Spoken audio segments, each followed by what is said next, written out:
Bonjour, j'espère que vous allez bien. Aujourd'hui, je vais vous parler de La peine du bourreau d'Estelle Tarot, qui est sorti le 1er octobre chez les éditions Tornada.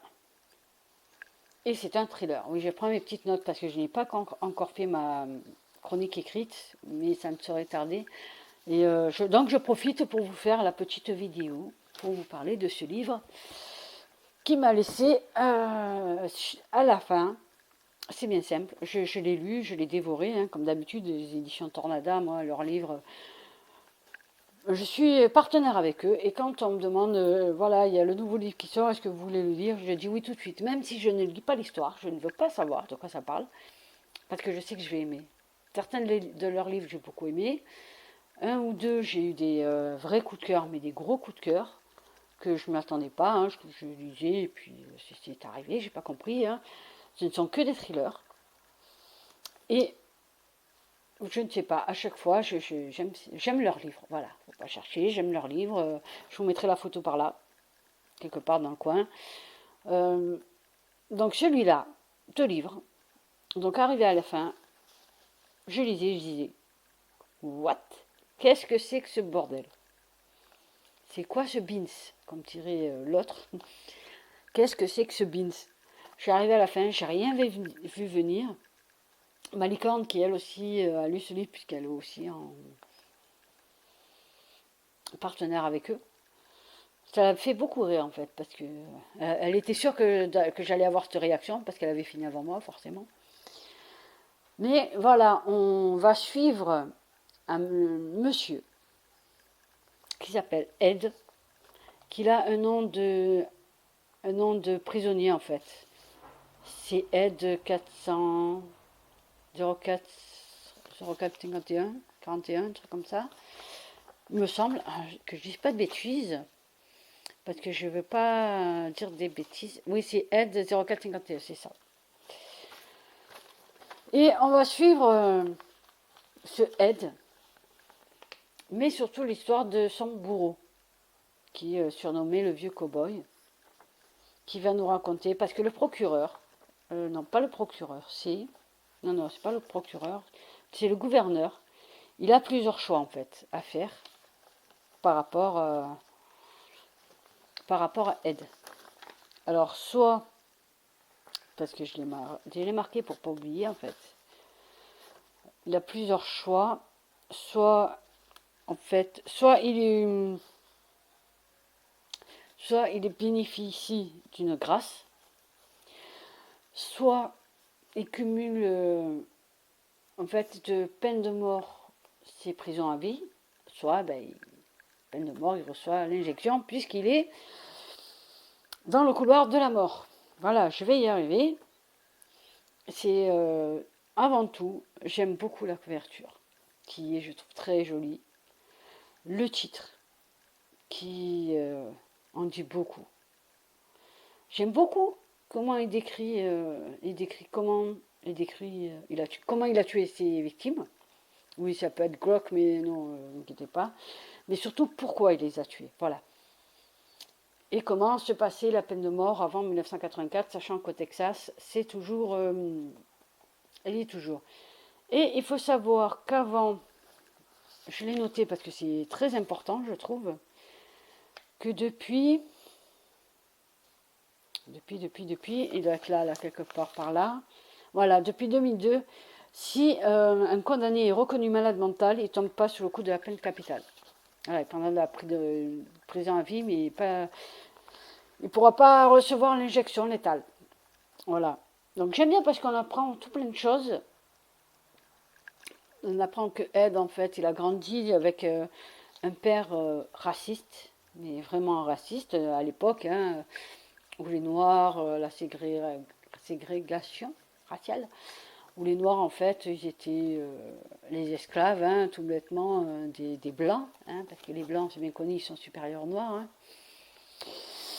Voilà, même si certains pensent encore une chose pareille, alors que non, pas du tout, les Noirs, les Blancs, les Jaunes, tout pareil, tout pareil.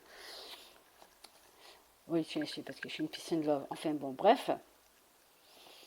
On va apprendre tout pendant 4 heures. parce qu'en fait, le gouverneur a 4 heures devant lui pour décider si Ed va mourir ou pas. C'est aussi simple que ça. Donc Ed va lui raconter toutes les morts, toutes les personnes qu'il a tuées. Il en a tué 5. On dirait 5. Ça va. C'est pas énorme non plus, 5 morts. Mais c'est pas 5 morts au hasard en fait. Il n'a pas fait. Il n'a pas choisi, tiens, toi je vais te tuer parce que j'en ai envie. Non.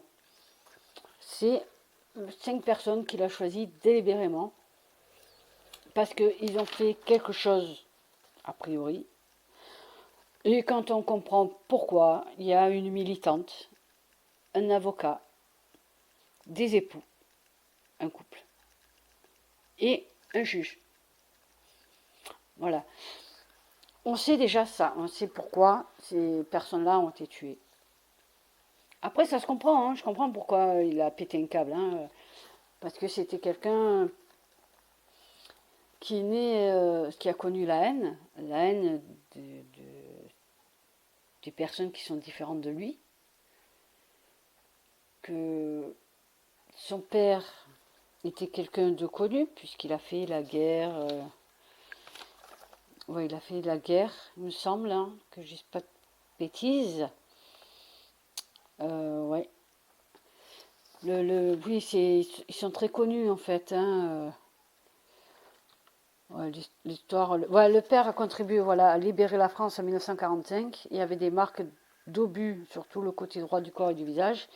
Le frère, lui, il a fait le Vietnam. Il avait ramené une insuffisance pulmonaire, des cauchemars et le cadavre de leur deuxième frère. Voilà.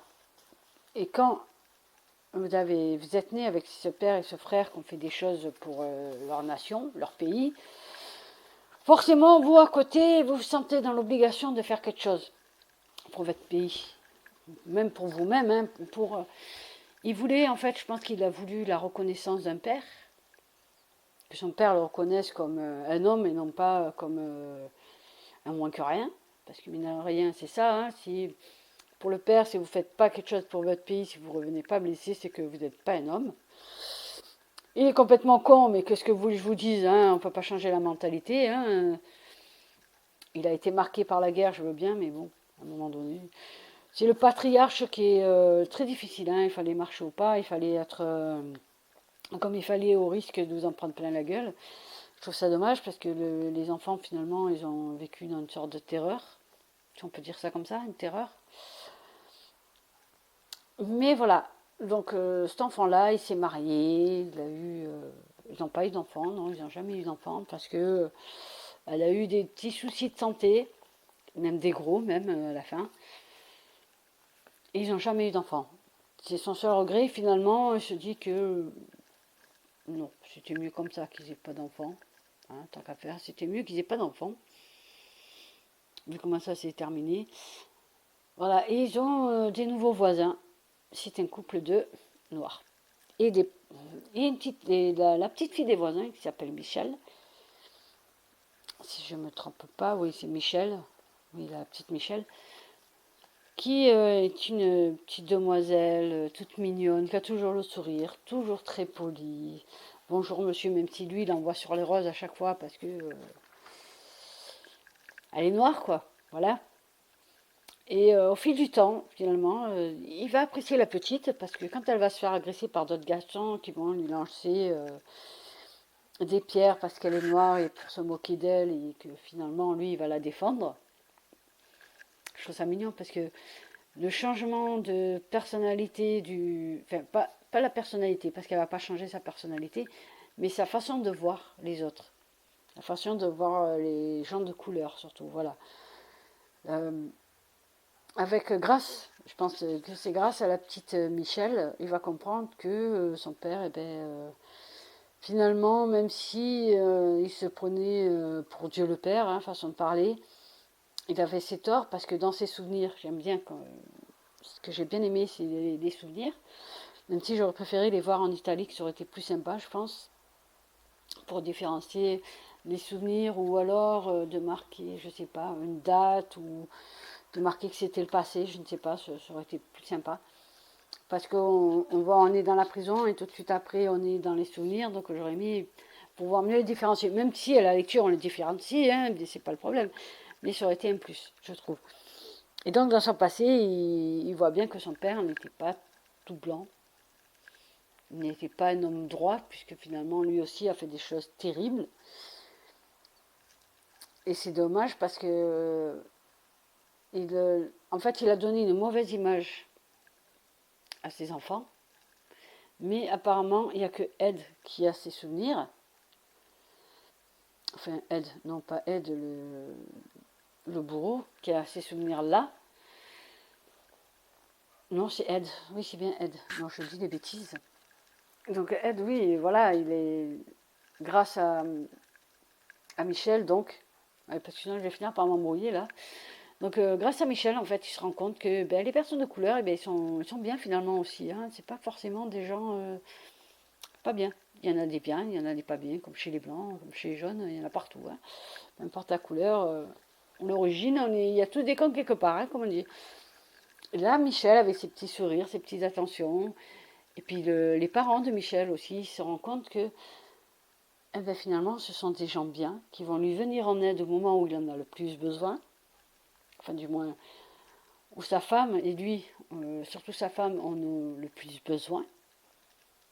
Un moment tragique de leur vie, hein, voilà, sa femme est atteinte de maladie, comme il peut en arriver partout dans le monde. Et à ce moment-là, les parents de Michel vont lui venir en aide et il va comprendre que ce sont des gens bien, ils vont lui ouvrir la porte, sachant que ces gens-là n'étaient jamais rentrés chez eux. Parce qu'ils étaient noirs, donc on va pas risquer de salir le parterre. Hein. Voilà, voilà. Mais enfin, voilà, donc c'est pour dire que on va connaître toute son histoire, tout son passé, de jeune homme, d'homme, jusqu'à la fin, en fait. De son enfance jusqu'à sa mort. Et on va comprendre pourquoi il a tué toutes ces personnes. Je ne vais pas vous dire pourquoi exactement il les a tuées. Juste qu'il les a tuées et que, honnêtement, j'aurais bien eu envie de faire pareil. Hein, surtout, comment elle s'appelle, elle Adeline. Ouais, surtout Adeline Mollier-Bohan, là. J'aurais bien aimé faire pareil, quoi, parce que, honnêtement, là, elle a un grain, celle-là. Hein. Oh là là. Oh, ah oui, elle a un grain, sacré même. Hein. Elle a un très très gros grain. Et pendant ce temps, en fait, pendant que le gouverneur est en train de parler avec Ed, afin de connaître toute l'histoire, en fait, on a... En fait, non, il parle pas avec Ed, il parle avec le futur bourreau.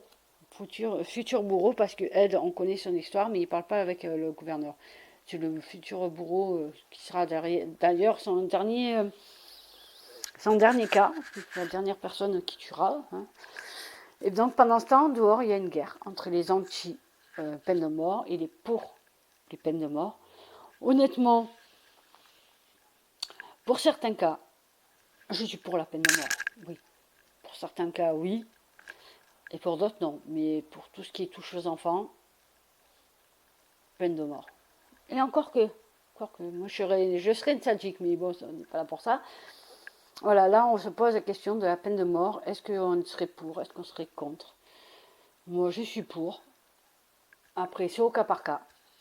Il faudrait que, parce que oui, il y a eu des abus, il y a eu plusieurs fois, on le voit dans le livre, que plusieurs fois, la personne a été condamnée à mort alors qu'en fait elle était innocente. Parce qu'à l'époque, il n'y avait pas l'ADN. On ne pouvait pas comparer les traces d'ADN, donc voilà. En plus, si la personne accusée à l'époque était une personne noire, c'était plus facilement... c'était plus facile de l'accuser, de dire c'est telle personne parce qu'elle est noire à l'époque, plutôt qu'une blanche. Hein, à choisir entre les deux, on choisissait de condamner le noir plutôt que le blanc. Hein. Voilà, voilà, voilà. C'est quand même... ouais, hein, on est d'accord, c'est quand même difficile. Et là, voilà, c'est question de peine de mort,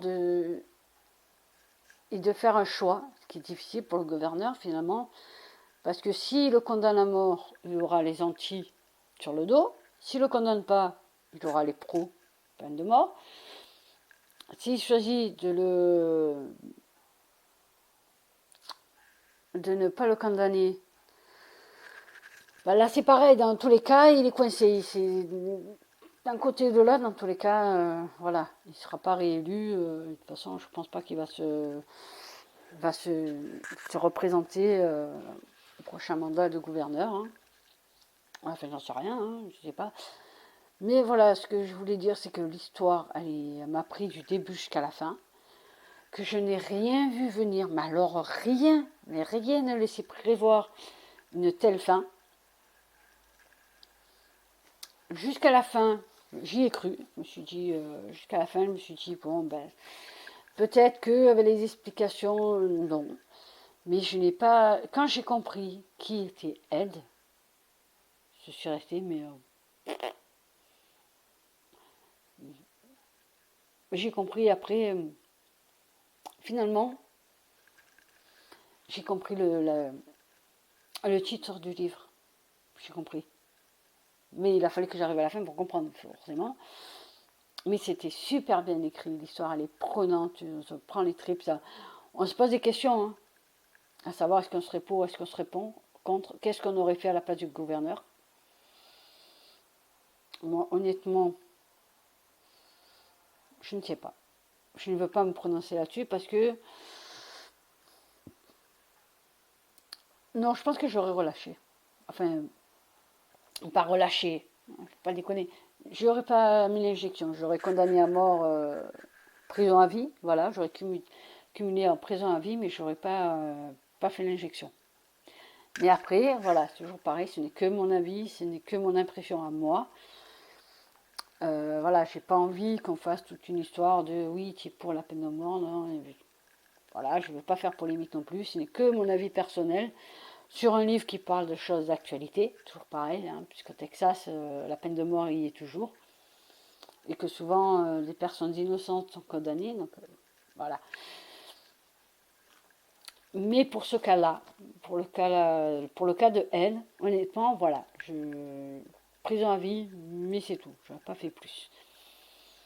Après, honnêtement, cette histoire, j'ai beaucoup aimé, j'ai aimé l'écriture d'Estelle Tarot, enfin l'auteur, j'ai beaucoup aimé cette histoire. Comme d'habitude, hein, avec les éditions Tornada, je me suis fait avoir du début jusqu'à la fin. C'est ce que j'aime d'ailleurs. Parce que voilà, il y a certains livres, on les commence, on sait comment ils vont finir, parce qu'on a déjà deviné depuis longtemps. Et avec ceux de Tornada, j'ai beau me dire, alors méfie-toi, parce qu'à chaque fois tu te fais avoir, eh ben on se fait quand même avoir. On a beau se méfier, on a beau faire attention, on a beau bien lire entre les lignes, finit quand même par se faire avoir. Et là, je me suis fait avoir, mais alors. Et ce livre-là, si je dois mettre une note sur 20, je mettrai un bon 18. Un bon 18. Parce que oui, voilà, il y a le petit bémol, c'est que j'aurais aimé avoir le passé et le présent différenciés en écriture différente peut-être. Après, voilà, je l'ai lu sur le numérique. Est-ce que sur le papier? Par contre, je mets un petit plus pour le papier qui sont 10 euros. Chaque livre est à 10 euros. Peu importe le nombre de pages, il est à 9, même pas 10 euros, il est à 9,99. Enfin, il est à 10 euros quoi. Et ça, j'aime beaucoup parce que c'est toujours le même prix. Ça ne varie pas. Et je compte me faire la collection complète de tous les livres que j'ai lus chez l'édition Tornada. Je compte tous les acheter et les mettre dans ma bibliothèque parce qu'à chaque fois, il y en a un ou deux, il me semble que j'ai eu des coups de cœur. Il me semble qu'il y en a un ou deux, je ne sais plus. Que j'ai eu des coups de cœur, mais que j'ai lu il y a longtemps. Mais voilà, c'est ce que j'aime chez Tornada Édition, c'est que les livres sont à 9,99 et ça bouge pas, c'est pas très cher, c'est juste le numérique par contre qui est un peu plus cher, je pense.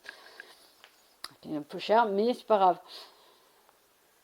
Mais on apprend plein de choses sur l'histoire d'avant, sur comment les personnages vont évoluer. Ça, j'ai beaucoup aimé comment le personnage évolue. J'aime qu'à chaque fois, je sois surprise, même si je m'attends.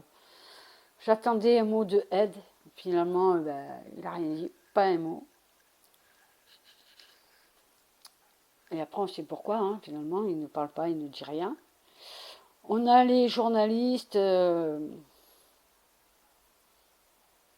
Voilà, quand, en parlant de aide, il y a eu les journalistes, et il y a eu ces mots. Trop de passions contraires s'est déchaîné, se déchaînerait et se déchaînerait encore autour de cet homme et de ses crimes. Donc déjà, quand vous avez ça, vous savez à quoi vous attendre. On va dans la chambre des exécutions. Ah, ça fait froid dans le dos quand même, quand vous savez que cet homme-là, il est dans le couloir de la mort. Voilà, et qu'il va dans la chambre d'exécution. Voilà, on sait qu'en plus il est seul, puisque son frère l'a abandonné, hein, il a renié.